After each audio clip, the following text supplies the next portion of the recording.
जदयू के बिना घबराहट में बीजेपी। अमित शाह के बाद नड्डा भी दिखे नरम।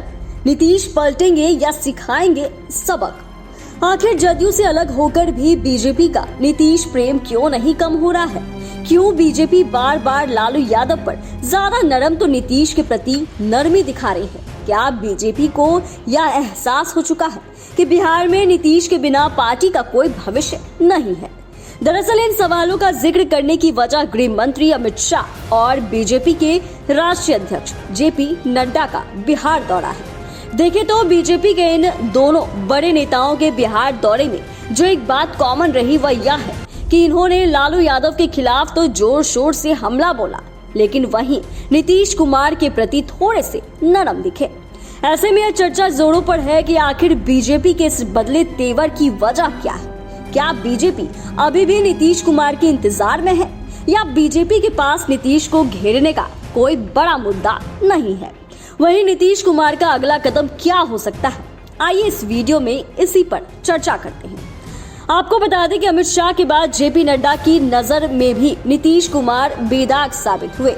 नड्डा ने विपक्षी गठबंधन इंडिया पर निशाना साधा, लालू परिवार के खिलाफ हमला बोला, लेकिन नीतीश कुमार के प्रति तल्खी नहीं दिखाई। नड्डा ने अपने भाषण में परिवारवाद, भ्रष्टाचार और तुष्टीकरण को लेकर गांधी परिवार, मुलायम सिंह यादव परिवार, लालू परिवार, करुणानिधि परिवार और ममता बनर्जी परिवार पर हमलावर रुख कायम किया। जाहिर सी बात है कि नीतीश कुमार के परिवार का कोई व्यक्ति ना ही राजनीति में है और ना ही उनके खिलाफ भ्रष्टाचार का कोई आरोप ही है। इसीलिए परिवारवाद और भ्रष्टाचार पर नीतीश को घेरना संभव नहीं। रही बात तुष्टीकरण की, तो इसके लिए भी बीजेपी नीतीश कुमार की आलोचना नहीं कर सकती, क्योंकि साल भर पहले तक तो वे बीजेपी के साथ ही सरकार चला रहे थे। अगर उस दौरान सरकार ने तुष्टीकरण की नीति अपनाई भी होगी तो इसका ठिकरा बीजेपी का सिर फूट सकता है। हालांकि जेपी नड्डा ने भी यह जरूर कहा कि बीजेपी किसी को भी अब अपने कंधे पर नहीं बैठाएगी, लेकिन इस बार उनके भाषण में नीतीश कुमार के खिलाफ वो सख्ती नहीं दिखी गई जो कि पिछली बार देखने को मिली थी। बता दें कि इससे पहले जेपी नड्डा जनवरी में बिहार दौरे पर आए थे। तब उन्होंने कहा था कि नीतीश कुमार ने बिहार की जनता को धोखा दिया है। ठीक इसी अंदाज में अमित शाह जब जून में लखीसराय आए थे तो उन्होंने नीतीश कुमार को खूब खड़ी खोटी सुनाई थी। उन्होंने कहा था कि क्या बार बार घर बदलने वाले नेता पर भरोसा किया जा सकता है? क्या ऐसे आदमी के हाथ में बिहार की बागडोर दी जानी चाहिए? जबकि झंझारपुर रैली में तो अमित शाह ने नीतीश कुमार को पानी की तरह साफ तो लालू यादव को तेल बता दिया। वहीं इन्होंने इशारों में नीतीश कुमार को यह भी नसीहत दे दी कि महागठबंधन के साथ रहने में उनको नुकसान ही नुकसान है। देखें तो यह चौंकने वाली बात है कि अचानक ही नड्डा और शाह नीतीश के प्रति नरम हो गए। इन्होंने अपने भाषण में इसका कोई जिक्र नहीं किया कि नीतीश के लिए एनडीए के दरवाजे बंद हो गए।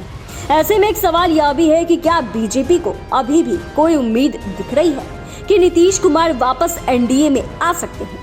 हालांकि नीतीश कुमार भाजपा से अपनी नजदीकी को सिरे से खारिज करते हैं, लेकिन दिल्ली में मोदी संग बेजोड़ जुगलबंदी दिखाना, फिर पंडित दीनदयाल उपाध्याय की जयंती सरकारी स्तर पर मनाना, वहीं विपक्षी गठबंधन इंडिया की गतिविधियों में विशेष रुचि नहीं लेना चर्चाओं के बाजार को गर्म कर देता है। वैसे भी बिहार में नीतीश कुमार के फिर से पलटी मारने की चर्चा तेज है। हालांकि नीतीश कुमार इस वक्त महागठबंधन के साथ मजबूती से खड़े दिख रहे हैं और वे बीजेपी को सत्ता से उखाड़ फेंकने का संकल्प बार बार दोहरा रहे हैं। ऐसे में वे आगे क्या करेंगे या समय बताएगा, लेकिन जिस तरह से बीजेपी बार बार नीतीश कुमार के प्रति थोड़ी नरमी दिखा रही है, उससे ऐसा लग रहा है कि बीजेपी भले ही बिहार में अपने दम पर सत्ता में आने का दावा तो कर रही है, लेकिन कहीं ना कहीं पार्टी में अविश्वास झलक रहा है।